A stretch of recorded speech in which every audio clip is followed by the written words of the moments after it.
السلام علیکم ملګرو، زه یم ستاسو ورور ستاسو ملګری جنید خان. دا ویډیو له کمپلیټ وګورئ یا ډېره سبق آموز ویډیو تاسو به کتلي. نن سبا پرده خو ډېر کم ښځې پرده کوي. دا د پردې لحاظ سره یو ویډیو ده، ډېره سبق آموز ویډیو ده. یو انګریزانې جینکۍ دی جي، دا یو بله مسلمانه ورغلې ده.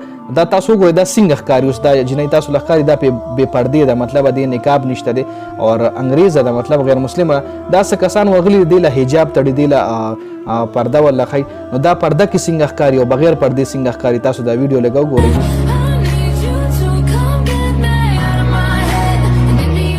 دا ګوره جي څومره ښایسته جینۍ ښکاري، پرده کې نقاب کې څومره ښایسته ښکاري چې الله پاک د کوم څیزونو حکم کړی چې دا څیزونه به مطلب ویښته به کله ونه پرېږدي چې ستا څوک غیر محرم ستا ویښتو نه ویني. نو دا ګوره دې ویښته پټ شو، دا پوره حجاب چې دی کوم وکړو نو دا څومره ښایسته لګي. دا یو مسلمانه ورغلې ده، هغې ورسره دا ویډیو جوړه کړې ده بغیر نقابه. تاسو دا وګورئ او نقاب کې تاسو دا جي وګورئ، تاسو له زه ښیم دا را روانه ده جي. دا جینۍ دا بغیر نقابه ده، وګورئ جي. دې حسن له تاسو وګورئ، حسن ډېر کم ښکاري مطلب. اور چې کله دا نقاب وکړي دې ځای کې، دا وګورئ جي څومره الله پاک ولا نقاب کې دی. نقاب کې څومره حسن دی. او راشه زموږ مسلمانانو ښځو له وګوره، زموږ مسلمانانو جینکو له وګوره، بازارونو کې داسې ګرځي چې بیخي نقاب او ستر خو هغه له بیخي پرېښی دی مطلب.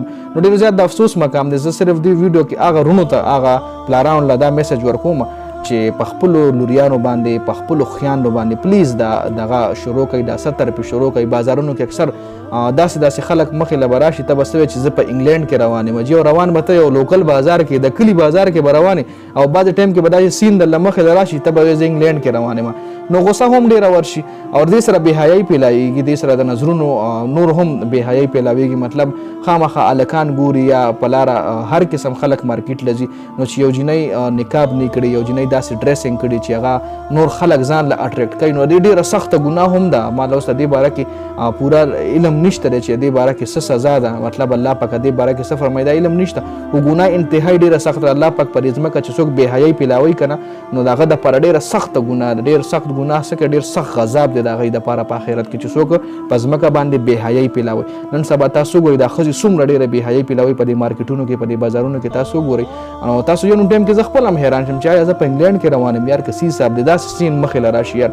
مخکې وګورئ چې دا ویډیو وه، دا بغیر نقابه داسې وه، او نقاب کې وګوره الله پاک څومره حسن څومره هغه ایښی دی. خو زموږ دا مسلمانان جینکۍ چې کومې دي، مسلمانانې ښځې چې کومې دي، دی پوهېږي نه که څه ووایو یار، سره د عقله داسې کمعقل کارونه کوي، او سره د عقله سره د مسلمانۍ دی داسې دومره غلط کارونه کوي. نو افسوس هم راشي. خو افسوس چې دی په کور کې به سړی نه وي، یا به دی کې خپله غیرت نه وي، خپله به دی کې حیا نه وي. نو پلیز بېحیایي مه پیلاوئ. څومره زما وروڼو خویندې دي دا ویډیو ګوري، پلیز بېحیایي مه پیلاوئ.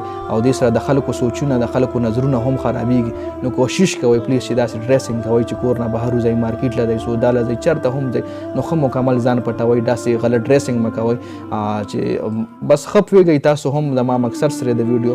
نو ډېر زیات ویډیو لینتي کېږي، خبرې ډېرې دي، خو ویډیو بیا لینتي کېږي، نو ډېر بور کوم مو نه. خو مقصد هم دا دی پلیز چې څومره هم زما د ویډیو مخکې شیر کړئ، څومره هم زما وروڼه خویندې ګوري، وروڼو له زه دا پیغام ورکوم چې خپلو خویندو باندې پراپر ډریسنګ کوئ، او بهر یې همداسې مه پرېږدئ بغیر غلط ډریس کې، مطلب داسې شارټ ډریس کې مه پرېږدئ، او ښه پوره پرده کې، ښه پوره حیا کې. او خویندو له زه دا پیغام ورکوم چې پلیز داسې بېحیایي مه پیلاوئ. په دې آخرت کې هم ټول حسن چې کوم دی، حسن دا ښځې حسن چې کوم دی، د ښځې ښکلا چې کومه ده هغه په پرده کې ده. بې پردګۍ کې ښکلا ملا نشته، حسن نشته دی. او دې سره دا مخ هم بدرنګه کېږي چې هر قسم نظرونه پرې ورځي، نو د مخ نه نور ځي، د مخ نه ښکلا ځي. چې د کومې ښځې مخ پټ وي هغې له الله پاک قدرتي حسن ورکوي. نو دا خو زما جسټ یو تیوري ده. نور د ویډیو کتلو ډېره زیاته مهرباني. ویډیو مخکې ملګرو سره شریک کړئ، جنید خان افیشل چینل هم سبسکرایب کړئ، پیج هم لایک کړئ. د ویډیو کتلو ډېره زیاته مننه. والسلام.